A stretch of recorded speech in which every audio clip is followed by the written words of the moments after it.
Welcome to MyFace, MyStory, Voices from the Craniofacial Community, with your host, Dina Zuckerberg.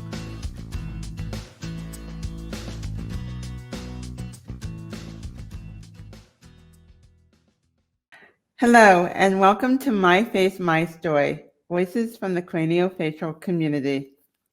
I'm Dina Zuckerberg, your host and Director of Family Programs at MyFace. Like many of you listening, I have a craniofacial difference. I was born with a cleft lip, a hearing loss, and no vision in my left eye. MyFace, MyStory is about people like us being seen and heard, about sharing stories within the craniofacial community and with others.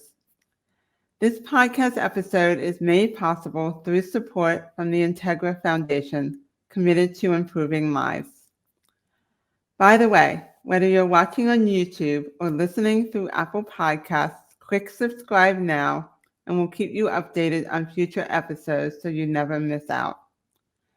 And if you're a fan of MyFace, MyStory, please rate and review the program on Apple Podcasts so we can get our message of inclusivity and empowerment to more people. Today I'm joined by Chelsey Peat. Chelsey was born with Sturge-Weber Syndrome, a rare condition that led to multiple surgeries, including a life-saving brain surgery as an infant. Despite doctors predicting significant limitations, Chelsey has defied these expectations throughout her life. She graduated from high school and college, and she is currently pursuing a degree in sociology alongside a certificate in diversity, equity, and inclusion. With nearly 40 years of personal experience living with a facial difference, Chelsey has faced and overcome numerous challenges, including discrimination and stigmatization. Her deep understanding of these issues is reflected in her work with various organizations, where she educates and advocates for individuals with facial disfigurements, differences, and disabilities. Chelsey's debut publication, Two Sides of a Face, offers an inspirational narrative of her life. This memoir details her journey from childhood marked by curiosity and challenges due to her condition to her current achievements and advocacy work within the facial difference community. The book explores themes of self-acceptance, self-love, and resilience, highlighting pivotal moments that shaped her identity and empowered her to embrace her imperfections. Through personal anecdotes and her role as a mentor and public speaker, Chelsey's story in Two Sides of a Face is not just about overcoming facial differences, but about transforming adversity into advocacy. Welcome, Chelsey. I really look forward to our conversation. Hi.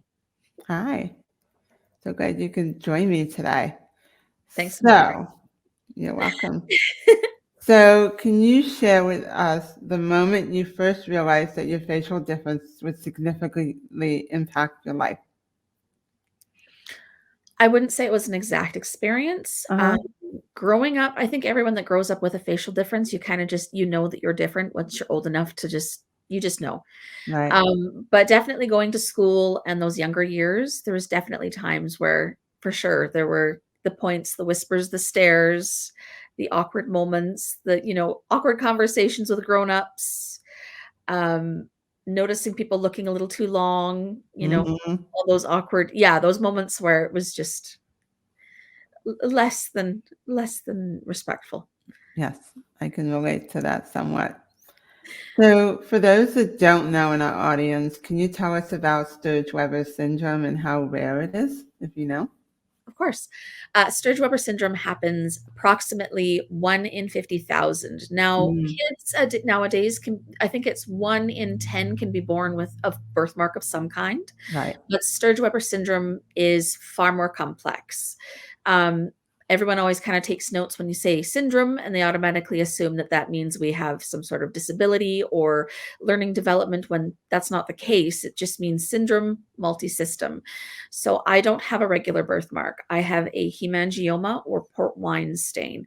Okay. It goes far beneath the surface of the skin, and it interplays with blood vessel involvement through all the crucial organs and tissue on for example, with me, in my eye, my brain, throat, sinus passages, ear canals, all that fun stuff. Wow.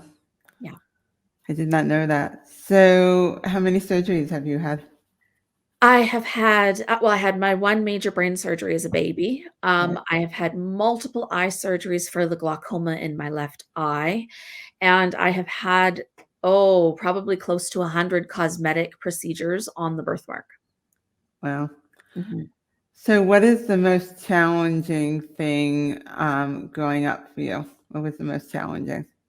Trying to fit in, trying to make a Right. friend, trying to have that inclusive aspect, We, of course, at least for myself, we were growing up having shows tell us, everyone, if you look alike, you get along.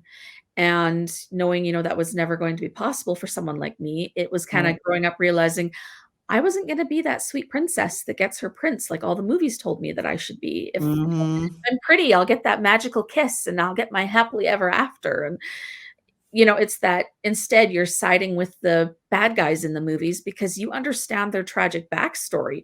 Right. You kind of understand the whole aspect of everyone, all the Disney characters that were getting pushed to the shadows or, sent to the outcast, aspect. Right. It was, yeah, you connected more with that. And I found myself, Phantom of the Opera, Hunchback of Notre Dame, Mm-hmm. uh, anybody with a scar or a burn, I didn't like the heroes in most movies because I thought they were just self-entitled, pretty people. Right. Right. It was, more of those, "Oh my goodness, that poor person, they went through this horrific thing. Well, they're the bad guy because they look different. So I must be a bad guy. I must be a villain." And yeah, it was having to try and break free of that. So how did all of that impact your self-identity, self-esteem, especially as a teenager? Because that can be really hard, right? I mean, for anybody, The but teen especially with a years facial difference. Yeah, the teen years were hard. I can definitely agree there. It was, I tell a lot of people that's probably the hardest battle, especially for someone with a difference or disability, is the battle of self-love. You're basically every day getting up out of bed and being told by the world around you that you don't belong, you will never succeed, you aren't pretty, things won't come easy.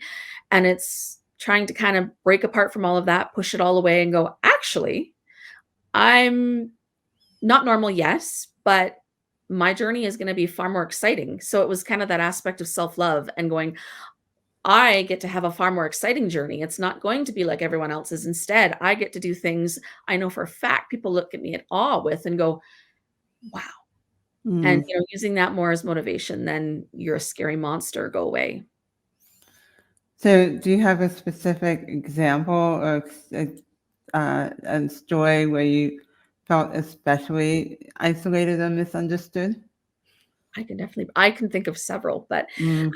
I know for me, one bad example was I grew up just perfectly that elementary school started one year, and I'd already been struggling a little bit with bullying, and unfortunately, a Batman movie got released, Mm. and it just so timed perfectly that the bad guy was the infamous acid burn survivor Two-Face. Oh, wow. And I remember the previews. I remember looking at him and connecting with him on a level, going, I look like him. This is exciting. But then realizing that's not a good thing. And having the kids at school, the ones that had gone and seen the movie, run up and start calling me that and Wow. pointing fingers. And she's so bad.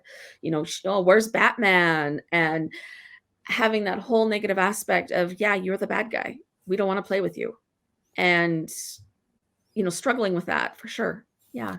So how did you deal with that? I mean, it's interesting because I talk to kids all the time when they go into schools and I try to tell them what they can do if they're faced with this, but how did you address it or deal with it? Or did you? I mean,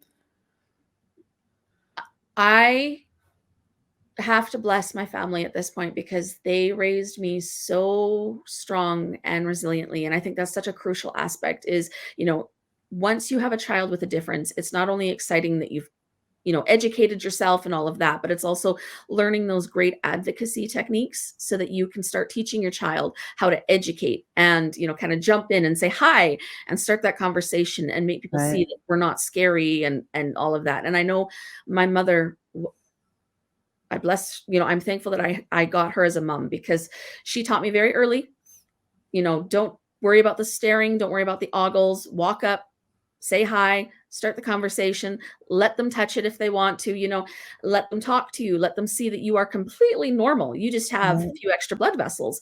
And that was me on the school playground. Hi, I'm Chelsey. Want to Mm, go skipping, want to go play, want to go do something. And yeah, I still dealt with some people that were extremely awkward and couldn't handle it. But I think it gave me such tools to just kind of push past the awkwardness, deal with the elephant in the room, right. and get things done. Yeah. Yeah. I think sometimes, especially for younger kids, it's the unknown, the fear of the unknown. So you introduce them to it and they go, oh, it's not a big deal. It's just a part of somebody. And it doesn't work for everybody. But I do think there is that element of just introducing them to what it is. Because sometimes the fears, I don't understand, or I don't know why they look so different, and that makes me a little nervous or even a little scared, right? And so, yeah. So how? What was the pivotal moment in your life where you started to have more self-acceptance? I mean, I think it's a journey. I don't think it sort of happens overnight, but is there a point in your life where you started to accept yourself more? I have to agree with you. It's definitely a journey, but I know one big piece of it for me was I had been going to the Boston Shriners Hospital, and I was receiving laser treatments on my Mm, birthmark, and I could do that up until the age of 21. okay. And my 21st birthday came, and I knew I was done. I couldn't go back. I'd have to look for a private clinic, and there was so much trauma and stress with that that I went, okay, Chelsea, well, you've got to either kind of grow into your birthmark or look more into makeup or look into a way to hide it or never leave the house again. Right. And I went, I can't do that. I want to go out, live a life, do my things, and that kind of pushed me into going, okay, well, if I'm going to go out, I'm going to go out loud and proud and, accept me for me. And it was definitely a journey. There were days, you didn't want to get out of bed or leave the house. There's still Hmm. days, but it's, dealing with that dark stuff to get to the light stuff again. Right. And so, speaking of going out into the world, what motivated you to pursue your education and to do what you're doing now in terms of studying sociology and DEI? Growing up, I didn't see a lot of people like me. I didn't see a lot of people like me in important roles. Um, Mm, I'd gone back to school a couple times with things. I'd worked and then I got married and then I had kids and I had two little faces looking up at me going, Mom, how do you do this? And I went, if anything's going to motivate me to be that role model, it's going to be all the cousins I grew up with, all the friends of cousins, all my siblings. Um, and my kids.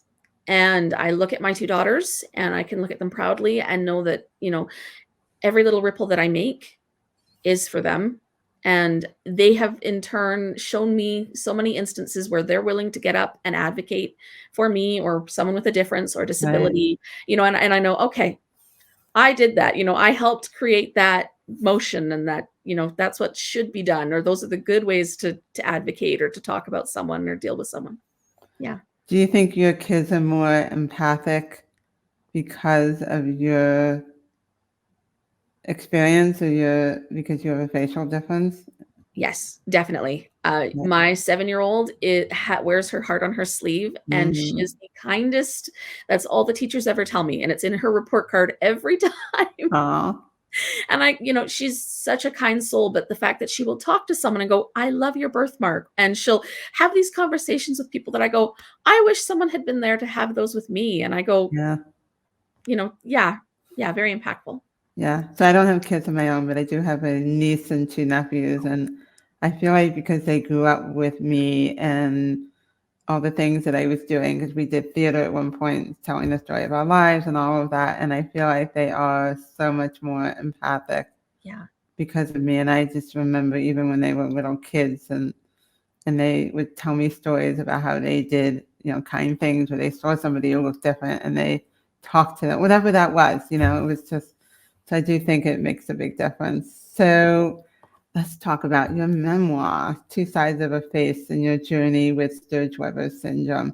So what is the inspiration? Why did you decide you wanted to write it?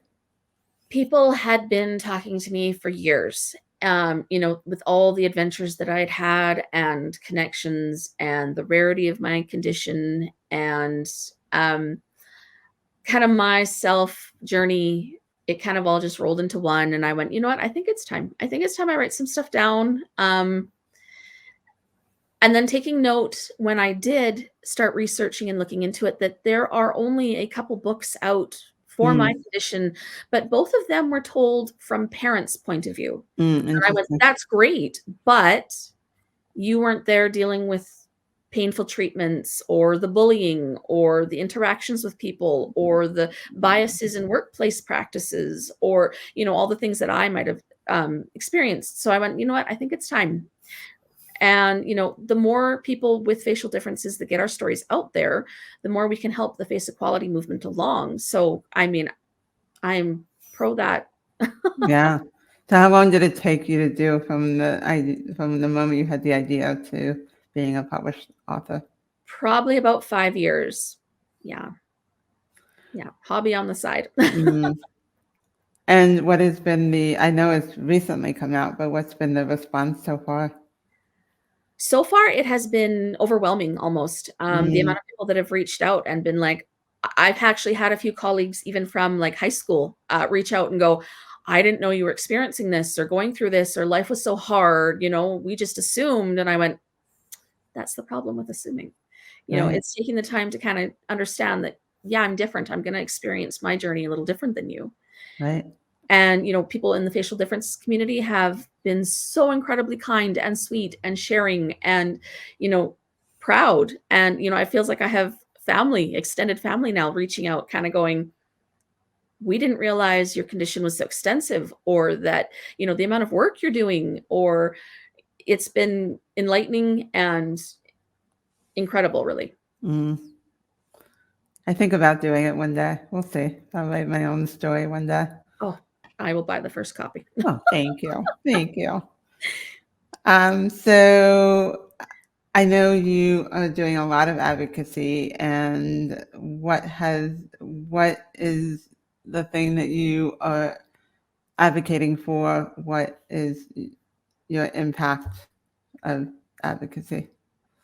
Oh, several organizations, of course, Sturge-Weber Foundation, Vascular Birthmark Foundation. Here in Canada, we have About Face Canada, even Face Equality International. I work with them a little bit as well. All incredible organizations. More work we can get ourselves out there, or the pun, the more we can get our faces out there, and be seen and be heard and be advocated for and be treated like anyone else, the more the perceptions and the cultural awkwardness and all of that can be worked on. So, I mean, for me, the more that we can kind of move towards working on critical things like diversity, equity, inclusion, workplace biases, bullying in the workplace, all these horrible stigmatizations that I know even just I have experienced, but I know many in the community have. Right. The more we can get the ball rolling on critical pieces to that, the better. Yeah, I feel like people don't necessarily think, we talk about bullying in school and all of that, but they don't really necessarily think about how that translates the transition from high school into adulthood, whether it's going away to school, whether now you're advocating for yourself, your parents aren't advocating for you as much. And then, what happens when you go into the workplace? I'm not sure that is talked about nearly as much. No. The other thing is, I think that facial difference, and I think it's happening more and more, but it's not really a part of the conversation when you talk about disability and all of that. It's just not part of the conversation. And I think we, as a community, what I love is seeing that there's more of that happening. And I think FEI, Face Equality International, is helping that. I think all the organizations working towards, there's more awareness, I feel like, than ever before. And I think in some ways, I think Wonder, the novel, sort of, and the movie helped that along somewhat, for Yeah. sure. Because it was, for me, and I think for many others, the first book that even talked about it in a very big public way. But I think, I don't know what you think, but I feel like there's a lot more work to be done. I just wonder if we're seeing the change that we want. What do you think? Oh, I've just finished my certification in diversity, equity, and inclusion. And I'm still working on my sociology.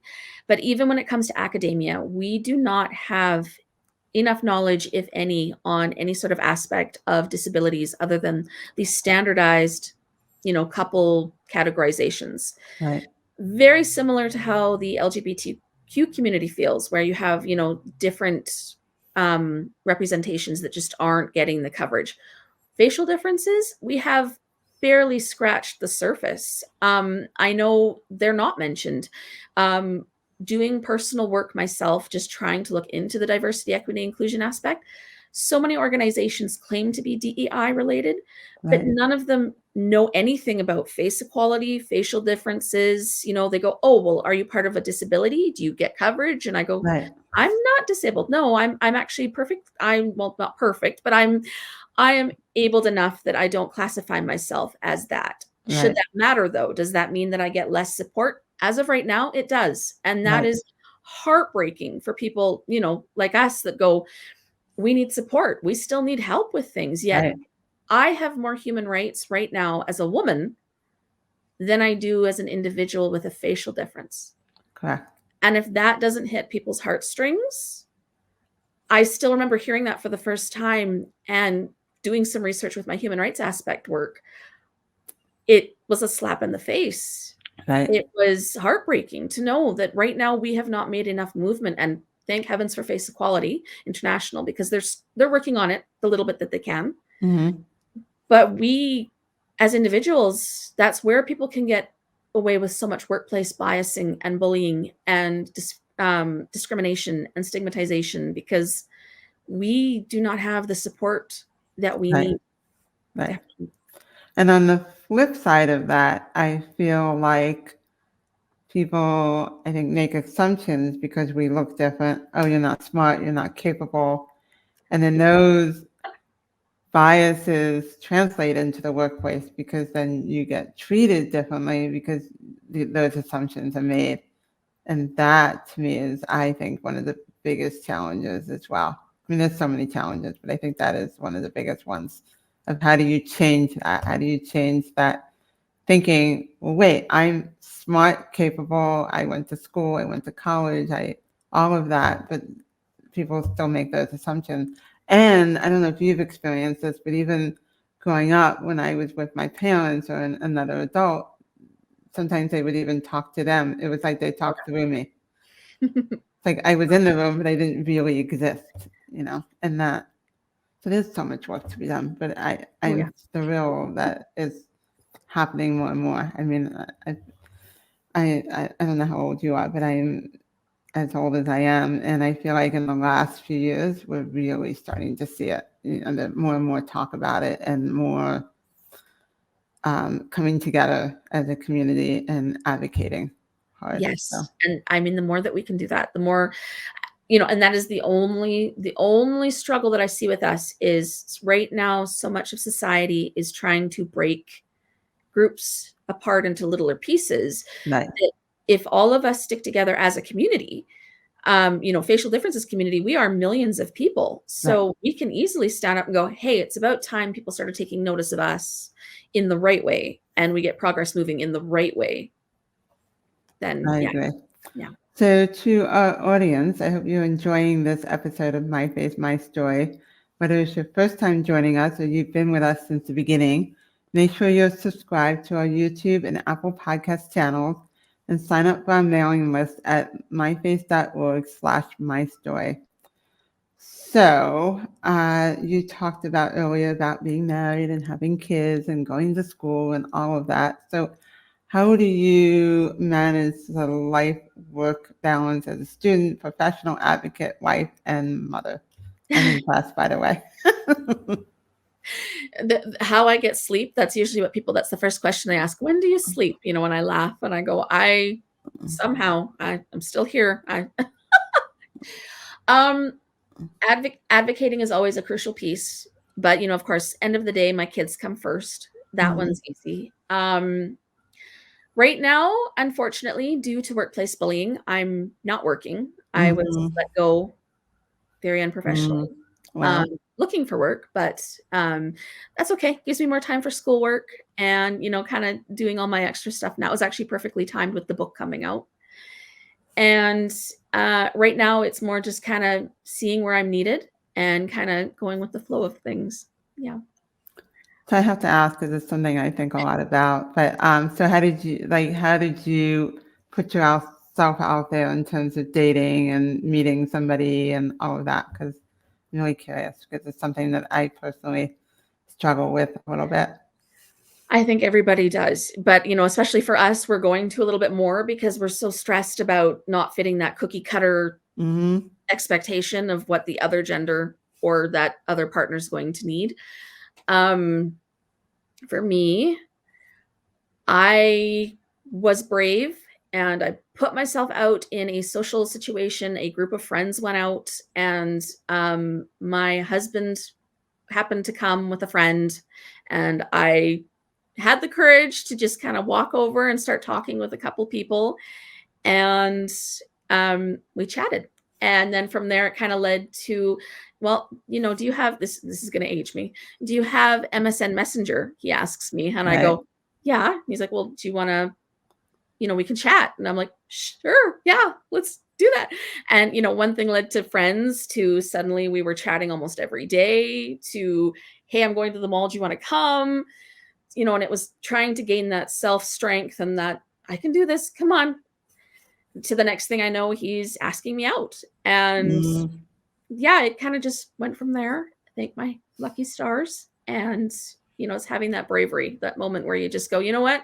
Again, heck with what society says. I have a connection or I'm feeling this with someone and just getting the strength to do it. okay. I'm inspired. Thank you. So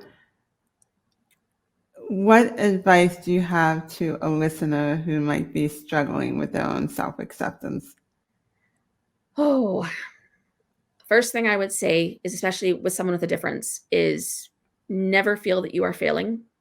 Every day that you are getting up and you are taking a look at that mirror and you still have the strength to leave your house and do what needs done, you have exceeded more than the average person ever expected.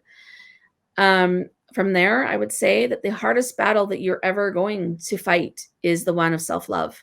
And again, that is not something that will be cured or fixed in a day. Right. That is a journey. That is, you know, finding that light at the very end of the tunnel and reminding yourself that if you only knew how incredibly special that you are, our journeys are far more extensive and elaborate and beautiful and different. And there isn't even strong enough word for unique, Right. that we should be celebrated and praised for the fact that we actually are accomplishing so much more than the norm. So it's just getting past those negative, indoctrinated cultural setups that have been Right. placed on us and breaking free and just rocking it, you know, being your own you and owning it and loving you. I love that. Somebody recently told me to own my power, and I think I just love that phrase. I keep using it. I'm gonna own my power today. So, yeah. And what advice do you have for parents who just learned that their child has a facial difference? Oh, um, probably one of the strongest things that I know stuck with me with both my parents was, um, you're going to treat your kids like you would with any other kid. You're going to treat them, especially when they're at home, like Mhm. normal kids. Right. They want that normalcy. They don't want to feel that 24 hours a day, 7 days a week, they are strange or odd. They want to be loved for them.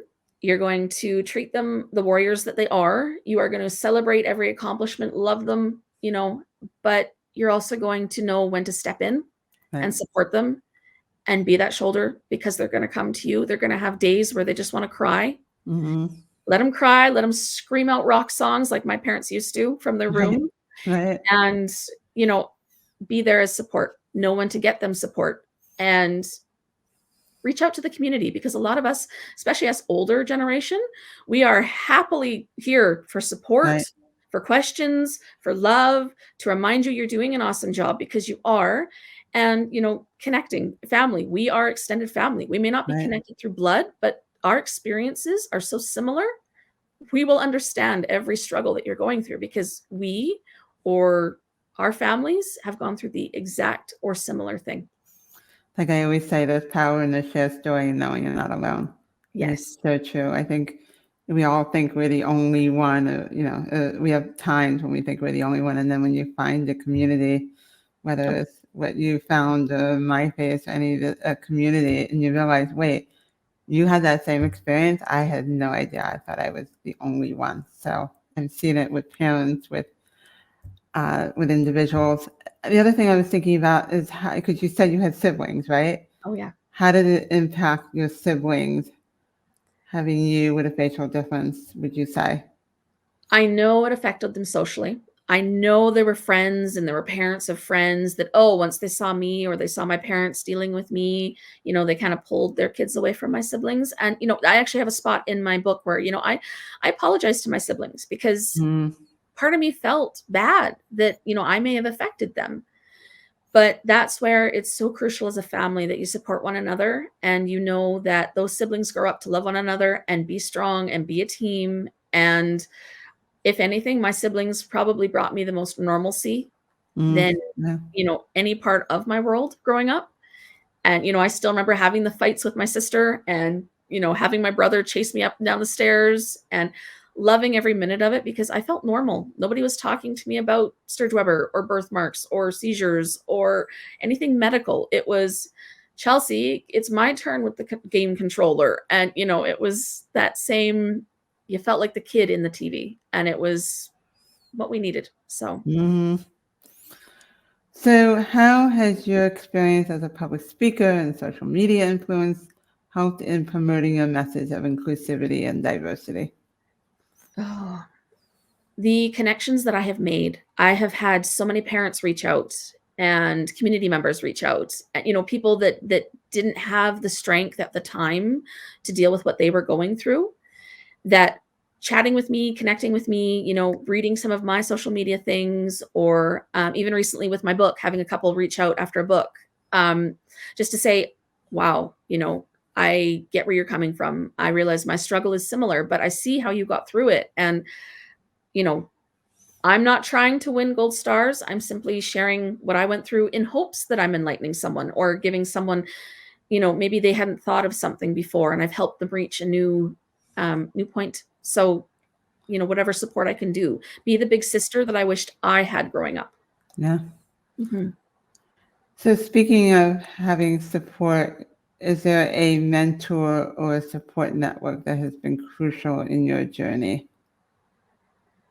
Oh, there have been several. I know here in Canada, we have About Face Canada. Mm-hmm. They are an incredible organization. They have a wonderful program called the Peer Support Program, where individuals from the facial differences community can kind of connect with one another, and you kind of get to sit down and chat. And I've been a peer now 3 times, Okay. and all 3 of my peers, you know, I feel like I've left them in such brighter positions than when we first met. And I thought that, you know, that's been life changing for me, knowing that I could make that difference. Along with the Face Out Project, wonderful organization. My friend Sora, actually, we all work together with that. And the amount of work that we're trying to do in the facial differences community has been enlightening and astounding. And, you know, the small progress that we can make, you know, you have that family, the support system of people that are going through similar things, Right. and we can touch on topics that, you know, not regular people usually discuss. So it's kind Right. of nice to connect on that part. Yeah. Yeah, I have found that we have the adult support group, and I have found the same thing. It's when the power of one, but the power of coming together and talking about things that, again, we can't always necessarily talk about with family or friends and outside of the community. So, yeah. So speaking of community, and you've kind of touched this, but the importance of being part of a community like MyFace and how important that is. So, very crucial. Whether it's your organization, like if you have an existing condition, or you join a support group because you've had an acquired facial difference, it's having that family, and it's having the family that actually isn't connected, or that doesn't, isn't with you all the time, but right. understands every situation. Or you name a procedure and they go, oh, I remember getting one of those. Yes. That was fun.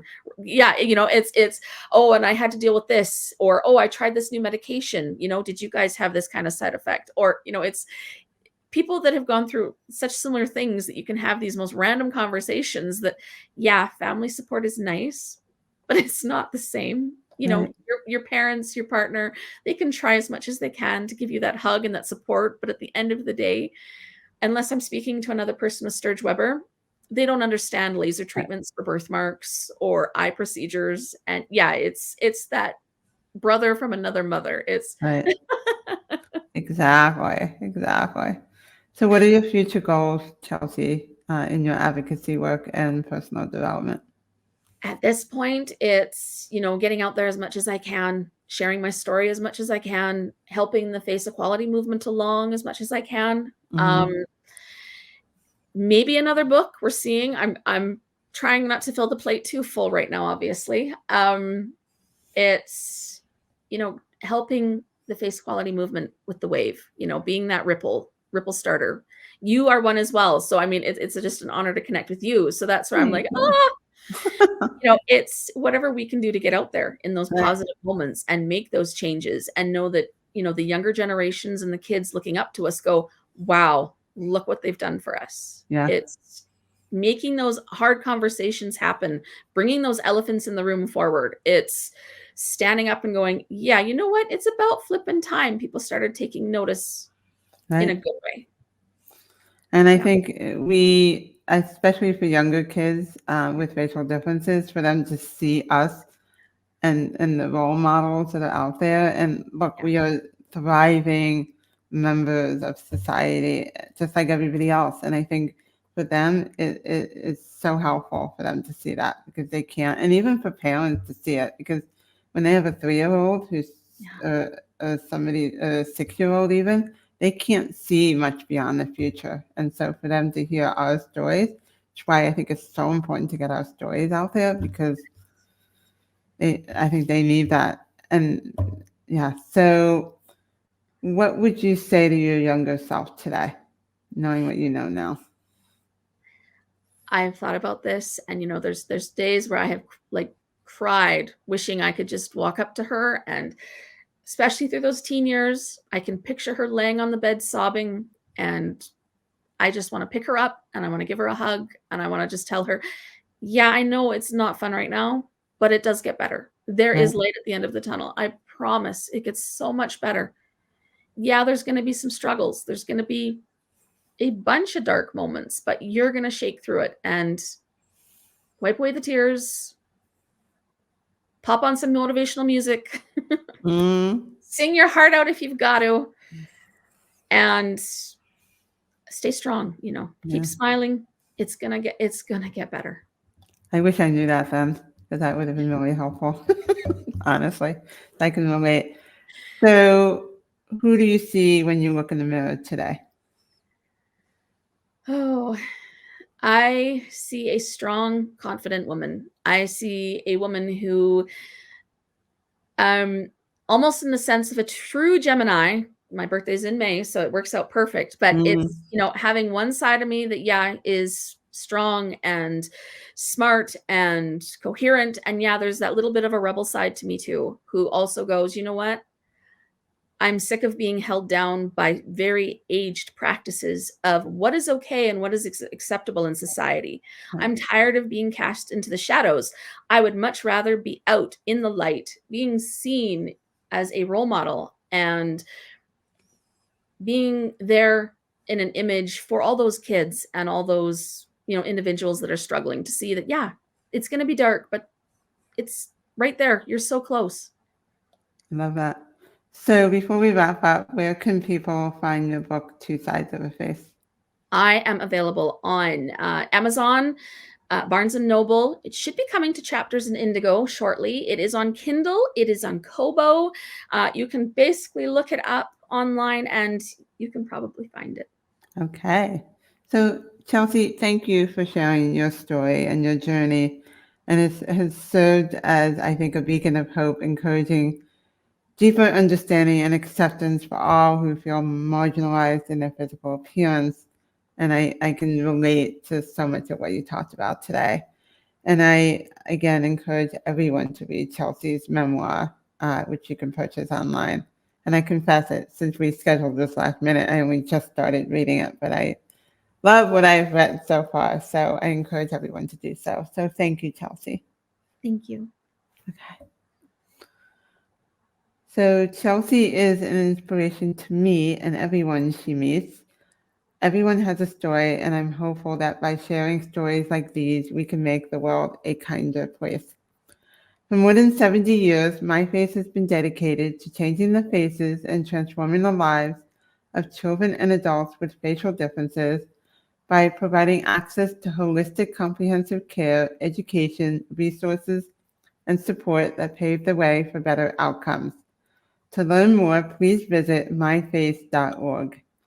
If you would like to learn more about the MyFace support groups so that you can connect with others in the craniofacial community, please visit myface.org/online-groups.